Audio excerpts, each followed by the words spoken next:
made what they're currently doing like not okay. So what I would like to know is, are they aware of archive.org? Yeah, like apparently not, because like, do they know that exists, that that's definitely a thing that exists? They were asked in an interview I'm just curious. after they did it. Have they heard of that? They were asked in an interview after they did it if they had done it, and they said no. So I actually think maybe no. Wow. Because I think they don't realize that people can prove that they did it, which is that's pretty funny. I mean, pretty great. Are they Russia-based? Oh, it's one of those. Yeah, it's complicated. The company is technically incorporated, as far as my understanding goes, in the UK. Right.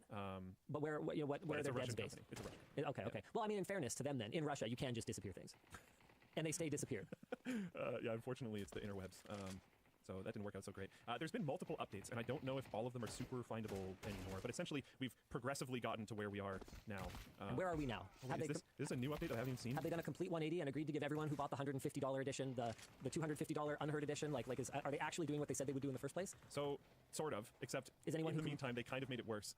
Oh, brilliant. So anyone who whistle blew from inside Battlestate Games got disappeared, like as if they were talking about airplanes? See, I love that you use the term whistleblow, because they added a weird new device into the game that they're calling the Legacy device. Now remember, this is supposed to be a Tarkov. The Legacy device? Yeah, I don't know why it's called that, but it's an item, an in-game item. Yes. Like you carry it, or it's a gun, or like what is it? Some form of in-game. They just say unique item with call-in mechanics, and I'll explain the call-in mechanics in a second. Can I just say for a moment that the moment Call of Duty died for me was the second that you could just order airstrikes.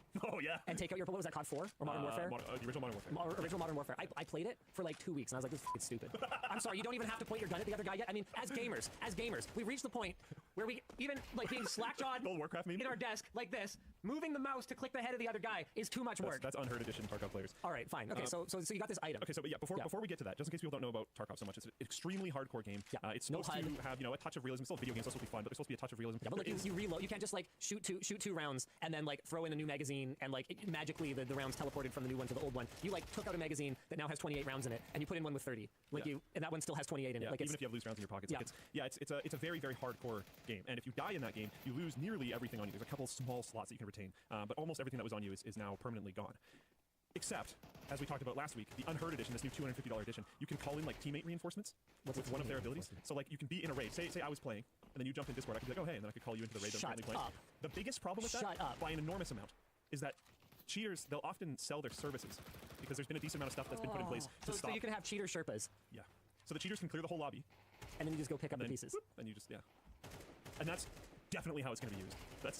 And they'll sell a lot of Unheard editions to cheaters that they'll then ban later, and then we'll buy more Unheard editions. That'll totally happen. Because now there's a commercial incentive to own Unheard edition. Yeah, because you can sell people loot more easily and faster and kind of on their demand. And if they're looking for a particular item that's really rare, you can have like a list of clients that want different things, go into raids, clear them, check the loot, and then call in the people that need the particular items. Like it's really bad and a disgustingly terrible idea. Now, we already knew about that. That was already a thing. Yeah. Now they're like trying to say sorry, so they're like, okay, Edge of Darkness owner, so this is the people that bought this really expensive copy of the game. $150 copy of the game. Most people bought this because it said you get all future DLC for free. Yes. So it was like, I'm buying into this game, this is my like effectively lifetime license. It's like buying a Plex lifetime pass or like, yeah, sure. It's more expensive than it like probably should be, but you get all the stuff later. Sure, but it's not priced ridiculously compared to other lifetime licenses for as a service products. Yeah. So I can at least kind of see where people are coming from with this one. Yeah. Now they released this new version, you don't get everything, so they're frustrated. So they said, okay, we're gonna give, the co-op PvE mode to Edge of Darkness people. That was a big issue. They're like, we're doing in waves, whatever it is coming to you guys. And a lot of the other things that they announced for the Unheard edition, not everything, but a lot of it, they're like, okay, we're gonna give it to Edge of Darkness people. And then they have this random line that says, unique item with call-in mechanics, legacy device, ability to call in a friendly BTR.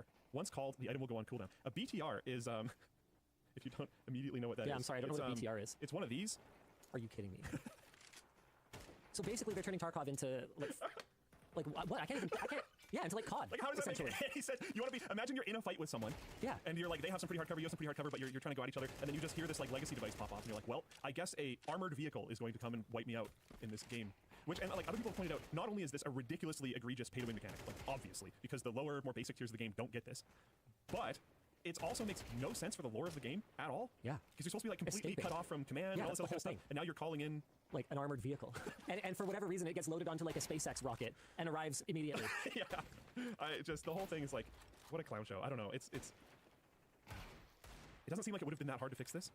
But now they've screwed up fixing it so many times that now I think it's going to be very difficult to try to fix this. Because now they've promised this stupid truck, and so anyone they promised it to now wants it,